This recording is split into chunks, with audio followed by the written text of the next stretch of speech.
sobre el agua. El verano pasado había alquilado una casita de campo a orillas del Sena, a varias leguas de París, e iba a dormir allí todas las noches. Después de unos días conocí a uno de mis vecinos, un hombre de unos 30 a 40 años, que desde luego era el tipo más raro que había visto nunca. Era un viejo barquero, pero un barquero fanático, siempre cerca del agua, siempre sobre el agua, siempre en el agua. Debía de haber nacido en un bote y seguramente muera en la botadura final. Una noche, mientras paseábamos a orillas del Sena, le pedí que me contara algunas anécdotas de su vida náutica. Entonces, el buen hombre se animó, se transfiguró, se volvió locuaz, casi poeta. Tenía en el corazón una gran pasión, una pasión devoradora, irresistible, el río. «Ay», me dijo, «cuántos recuerdos tengo en este río que ve fluir ahí cerca de nosotros. Vosotros, los habitantes de las calles, no sabéis lo que es un río, pero escuche cómo un pescador pronuncia esa palabra. Para él es la cosa misteriosa, profunda, desconocida, el país de los espejismos y de las fantasmagorías, donde de noche se ven cosas que no son, donde se oyen ruidos que no se conocen, donde se tiembla sin saber por qué, como al cruzar un cementerio. Y en efecto, es el cementerio más siniestro, aquel donde no se tiene tumba. Para el pescador, la tierra tiene límites, pero en la oscuridad, cuando no hay luna, el río es ilimitado. Un marinero no experimenta lo mismo por el mar. Este es a menudo duro y malo, es verdad, pero grita, aúlla. El mar abierto es leal, mientras que el río es silencioso y pérfido. No ruge, corre siempre sin ruido, y el eterno movimiento del agua que fluye es más espantoso para mí que las altas olas del océano. Ciertos soñadores pretenden que el mar esconde en su seno inmensos países azulados, donde los ahogados ruedan entre los grandes peces, en mitad de extraños bosques y en cuevas de cristal. El río solo tiene profundidades negras en cuyo limo nos pudrimos. Sin embargo, es bello cuando brilla el sol que se levanta y cuando chapotea suavemente entre sus orillas llenas de cañas que murmuran. Un poeta, hablando del océano, dijo: «Oh, mares, cuántas lúgubres historias conocéis, mares profundos, temidos por las madres arrodilladas, historias que os contáis cuando suben las mareas, y es lo que os da las voces desesperadas que tenéis a la noche cuando venís hacia nosotros». Pues bien, creo que las historias cuchicheadas por las finas cañas, con sus vocecitas tan dulces, deben de ser aún más siniestras que los dramas tétricos contados por los aullidos de las olas. Pero ya que me pregunta por algunos de mis recuerdos, le voy a contar una aventura singular que me ocurrió aquí hace unos 10 años.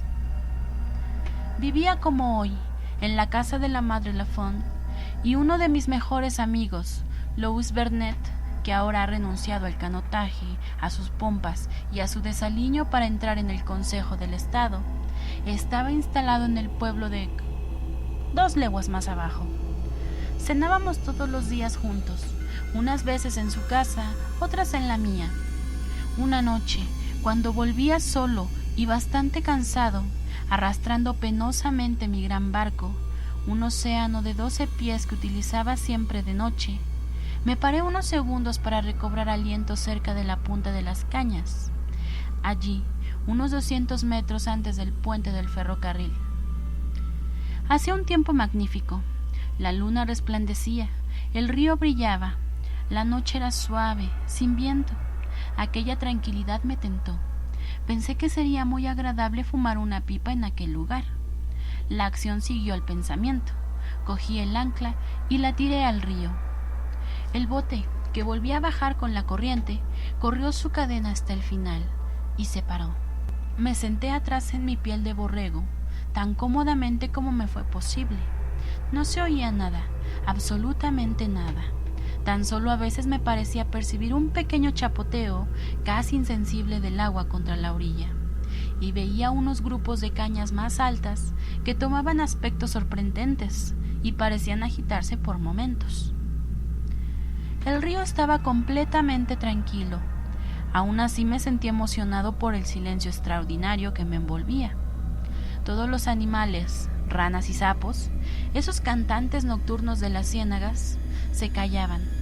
De pronto a mi derecha, muy cerca de mí, una rana croó. Me estremecí. Se cayó. Ya no oí nada más y decidí fumar un poco para distraerme. Sin embargo, aunque era un fumador de pipa experimentado, no pude fumar. En cuanto tomé la segunda bocanada, me mareé y lo dejé. Me puse a canturrear. El sonido de mi voz me resultaba lamentable. Entonces me tumbé en el fondo del barco y miré el cielo.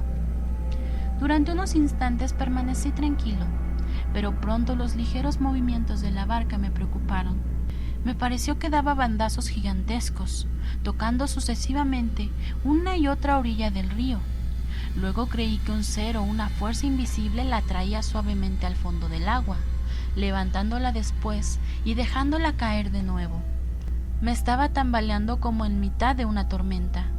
Oí ruidos a mi alrededor. Me puse en pie de un salto. El agua brillaba. Todo estaba tranquilo. Entendí que tenía los nervios un poco alterados y decidí irme. Empecé a tirar de la cadena. El bote se puso en movimiento, pero noté una resistencia. Tiré más fuerte. El ancla no vino. Había enganchado algo en el fondo del agua y no podía subirla. Volví a tirar, pero en vano. Entonces, con mis remos, hice dar la vuelta a mi barco y lo llevé río arriba para cambiar la posición del ancla. Fue inútil, seguía enganchada. Me puse furioso y sacudí la cadena con rabia. Nada se movió. Me sentí desanimado y me puse a reflexionar sobre mi situación. No podía pensar en romper la cadena ni en separarla de la embarcación, ya que era enorme y estaba clavada en la proa en un trozo de madera más gordo que mi brazo. Pero como el tiempo seguía estando tan bueno, pensé que sin duda no tardaría en encontrar a algún pescador que me prestaría socorro. Mi desventura me había tranquilizado. Me senté y pude por fin fumarme la pipa. Tenía una botella de ron de la que tomé 2 o 3 vasos y me reí de mi situación. Hacía mucho calor, por lo que en último caso podría pasar sin demasiados problemas la noche al sereno. De repente sonó un pequeño golpe contra la borda. Me sobresalté y un sudor frío me heló de pies a cabeza. Aquel ruido venía sin duda de algún trozo de madera arrastrado por la corriente, pero había bastado para que me sintiera invadido de nuevo por una extraña agitación nerviosa. Agarré la cadena y tiré con todo mi cuerpo en un esfuerzo desesperado. El ancla resistió. Me volví a sentar agotado. Entretanto, el río se había ido cubriendo poco a poco con una niebla blanca muy espesa que reptaba a muy bajas alturas sobre el agua, de modo que al ponerme de pie ya no veía ni el río, ni mis pies, ni mi barco, sino que solo veía las puntas de las cañas y más lejos la llanura palidísima que formaba la luz de la luna reflejada, con grandes manchas negras que ascendían en el cielo, formadas por grupos de álamos de Italia. Estaba como sepultado hasta la cintura en una sábana de algodón de una singular blancura, y me venían a la mente imágenes fantásticas. Me figuraba que intentaban subir a mi barca, que ya no podía distinguir y que el río escondido por aquella niebla opaca debía de estar lleno de seres extraños que nadaban a mi alrededor. Sentía un malestar horrible, tenía las sienes oprimidas y mi corazón latía hasta casi ahogarme. Perdí la cabeza y pensé en escaparme nadando, pero enseguida aquella idea me hizo estremecer de espanto. Me vi, perdido, yendo a la aventura en aquella bruma espesa, forcejeando en medio de las hierbas y de las cañas que no podría evitar, boqueando de miedo, sin ver la orilla, sin encontrar mi barco, y me imaginaba que me arrastraría por los pies hasta el mismo fondo de esa agua negra. Efectivamente, como habría tenido que remontar al menos 500 metros la corriente antes de encontrar un lugar libre de hierba y de juncos donde poder hacer pie, tenía un 90% de posibilidades de no poder orientarme en aquella niebla y de ahogarme. por muy buen nadador que fuera. Intentaba razonar, sentía que tenía la muy firme voluntad de no tener miedo, pero había en mí otra cosa además de la voluntad, y esa otra cosa tenía miedo. Me pregunté qué podía temer. Mi yo valiente se burló de mi yo cobarde, y no reparé nunca tan bien como aquel día en la oposición de los dos seres que están en nosotros, el uno queriendo, el otro resistiendo, y cada cual ganando a ratos.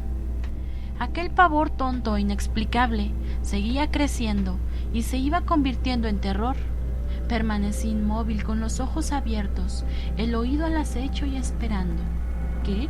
No tenía ni idea, pero debía de ser terrible. Creo que habría bastado con que a un pez se le hubiera ocurrido saltar fuera del agua, como ocurre a menudo, para hacerme caer redondo, sin conocimiento. Sin embargo, gracias a un esfuerzo violento, acabé por recobrar poco a poco la razón que se me escapaba.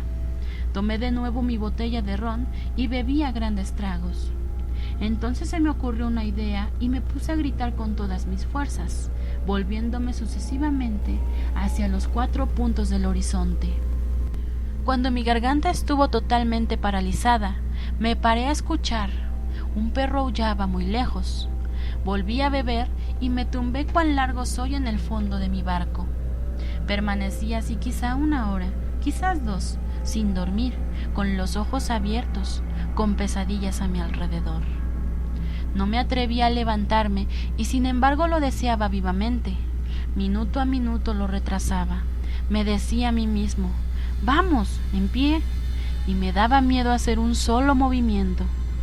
Al final me levanté con infinitas precauciones, como si mi vida dependiera del menor ruido que pudiera hacer, y miré por encima de la cubierta. Quedé deslumbrado por el espectáculo más maravilloso, más sorprendente que se pueda ver.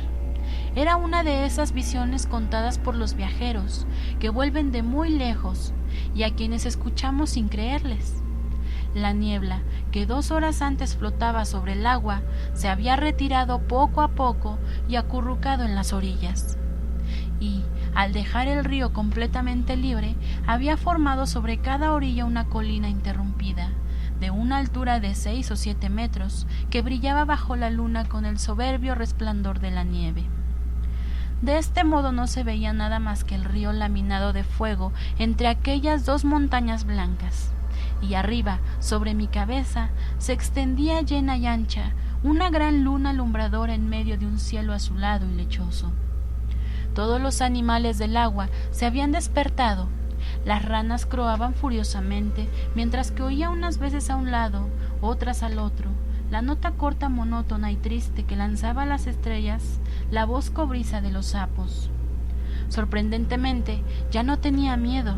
Estaba en medio de un paisaje tan extraordinario que las singularidades más fuertes no hubieran podido sorprenderme. No sé cuánto tiempo duraría, ya que caí en una cierta somnolencia. Cuando volví a abrir los ojos, la luna se había puesto y el cielo estaba lleno de nubes. El agua chapoteaba lúgubremente, soplaba viento, hacía frío. La oscuridad era profunda. Bebí lo que me quedaba de ron y acuché tiritando el roce de las cañas y el ruido siniestro del río. Intentaba ver, pero no pude distinguir mi barco ni mis propias manos que acercaba a mis ojos. Poco a poco, sin embargo, el espesor de la oscuridad amainó. De pronto creí notar que una sombra se deslizaba muy cerca de mí. Di un grito, una voz contestó. Era un pescador. Le llamé, se acercó y le conté mi desventura. Colocó entonces su barco al lado del mío y ambos tiramos de la cadena del ancla. No se movió. Se estaba haciendo de día, un día sombrío, gris, lluvioso, glacial, uno de esos días que nos traen tristezas y desgracias. Vi otra barca, le dimos una voz. El hombre que la llevaba unió sus esfuerzos a los nuestros. Entonces, poco a poco, el ancla cedió. Subía, pero despacio, despacio, y cargada con un peso considerable. Finalmente vimos una masa negra y la echamos en la cubierta de mi barca. Era el cadáver de una anciana que llevaba al cuello una piedra de gran tamaño.